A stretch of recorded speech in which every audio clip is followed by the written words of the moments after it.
In recent times, much has been said about Dr. Bill Cosby's purported guilt of sexually assaulting over 20 women throughout his career. Can Dr. Cliff Huxable or Fat Albert be guilty of such horrendous accusations? He is currently 77 years old.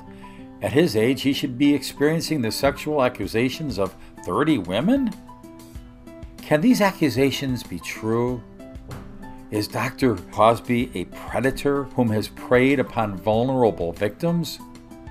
And why would women wait years to report their allegations of sexual violation?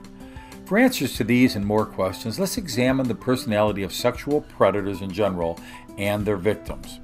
Most of us admire people of prominence. We love to interact with sports figures, entertainers, celebrities, politicians, and popular pastors, in that their relationships can elevate our perception of importance.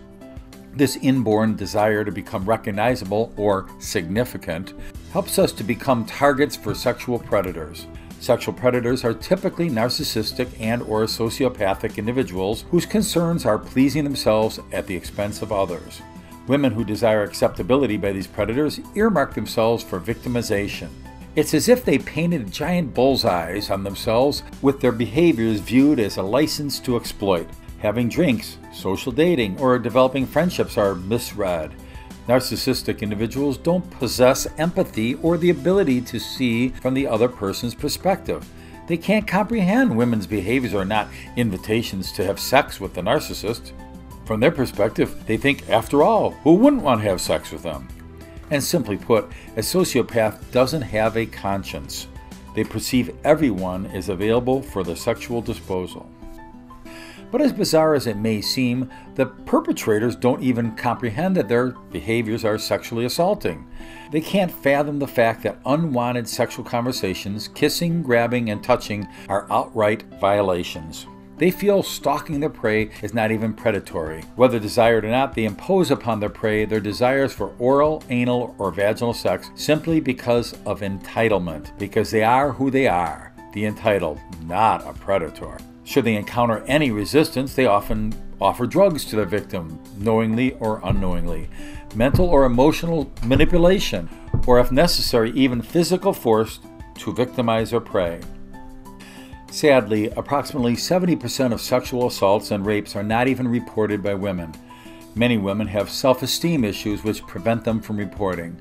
Others have guilt complexes prohibiting reporting because they feel partially responsible for their violations. Some individuals are embarrassed and don't want others to know about their weaknesses. Other women develop fears that their parents, spouses, family, or friends will view them negatively for being sexually violated. Many women develop residues from sexual assaults, including phobias, depression, damaged self-images, trust and relationship issues, intense unresolvable anger, isolation, substance abuse, sexually deviant behavior, and thoughts of suicide or even homicide. Narcissistic and sociopath predators can't experience intimate relationships with others.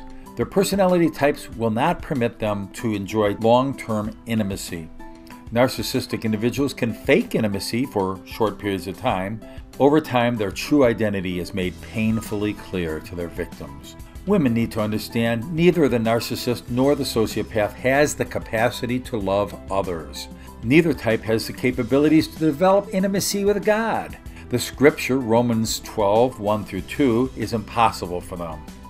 It states, quote, "I beseech you, therefore, brethren, by the mercies of God, that you present your bodies a living sacrifice, holy, acceptable to God, which is your reasonable service, and do not be conformed to this world, but be transformed by the renewing of your mind, that you may prove what is that good and acceptable and perfect will of God," unquote. The predator's wills are the inverse of this, seeking only to please themselves, as if they were a god. They can't make sacrifices to women or God unless it's a short-term trade of piety for an even greater harvest of whom they perceive as weak-willed women to satisfy their insatiable desire for sexual exploitation again and again and This video editorial was written by Dr. Stephen Heyman, psychotherapist, consultant, minister, and author of the book, The War Within, Combating Post-Traumatic Stress Disorder with the Help of God. Dr. Heyman's website is at www.greaterinsight.net. Please forward a link to this video to anyone you know who might benefit from viewing it. Thank you.